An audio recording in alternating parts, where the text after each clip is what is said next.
ನಮ್ಮ ರಾಷ್ಟ್ರ ಧ್ವನಿ ನ್ಯೂಸ್ಗೆ ಸ್ವಾಗತ. ದೇವನಹಳ್ಳಿ ಸಾರ್ವಜನಿಕರು ಸಂಚಾರಿ ನಿಯಮಗಳನ್ನು ಪಾಲಿಸಿ ಅಪಘಾತಗಳನ್ನು ತಪ್ಪಿಸಲು ನಮ್ಮೊಂದಿಗೆ ಸಹಕರಿಸಿ ಎಂದು ಸಂಚಾರಿ ಈಶಾನ್ಯ ಉಪವಿಭಾಗ ಡಿಸಿಪಿ ಜಯಪ್ರಕಾಶ್ ತಿಳಿಸಿದರು. ದೇವನಹಳ್ಳಿ ಪಟ್ಟಣದ ಲಯನ್ಸ್ ಭವನದಲ್ಲಿ ಸಂಚಾರಿ ಈಶಾನ್ಯ ವಿಭಾಗ ಹಾಗೂ ದೇವನಹಳ್ಳಿ ಸಂಚಾರಿ ಪೊಲೀಸ್ ಠಾಣೆ ವತಿಯಿಂದ ಹಮ್ಮಿಕೊಂಡಿದ್ದ ಸಂಚಾರ ಸಂಪರ್ಕ ಸಭೆಯಲ್ಲಿ ಮಾತನಾಡಿದ ಅವರು, ದೇವನಹಳ್ಳಿ ಪಟ್ಟಣದಲ್ಲಿನ ಸಂಚಾರಿ ಸಮಸ್ಯೆ ಸೇರಿದಂತೆ ಇತರೆ ಸಮಸ್ಯೆಗಳನ್ನು ಸಾರ್ವಜನಿಕರು ಸಭೆಯಲ್ಲಿ ವ್ಯಕ್ತಪಡಿಸಿದರು. ನಮ್ಮ ಇಲಾಖೆ ವ್ಯಾಪ್ತಿಯಲ್ಲಿ ಬರುವ ಸಮಸ್ಯೆಗಳನ್ನು ಇತ್ಯರ್ಥ ಮಾಡಿಕೊಡಲಾಗುವುದು. ಇತರೆ ಸಮಸ್ಯೆಗಳ ಬಗ್ಗೆ ಆಯಾ ಇಲಾಖೆಗೆ ಪತ್ರ ಬರೆಯಲಾಗುವುದು. ದೇವನಹಳ್ಳಿ ಅತಿ ವೇಗವಾಗಿ ಬೆಳೆಯುತ್ತಿದೆ. ಅದಕ್ಕೆ ತಕ್ಕಂತೆ ವಾಹನ ದಟ್ಟಣೆಯೂ ಹೆಚ್ಚಾಗುತ್ತಿದೆ.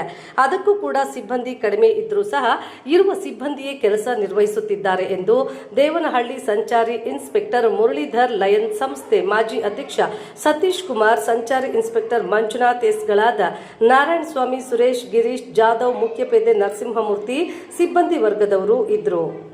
ವರದಿ ಮಂಜುನಾಥ್, ಡಿಎಂ, ದೇವನಹಳ್ಳಿ. ಕ್ಷಣ ಕ್ಷಣ ಸುದ್ದಿಗಾಗಿ ವೀಕ್ಷಿಸಿ ನಮ್ಮ ರಾಷ್ಟ್ರ ಧ್ವನಿ ನ್ಯೂಸ್ ಕನ್ನಡ.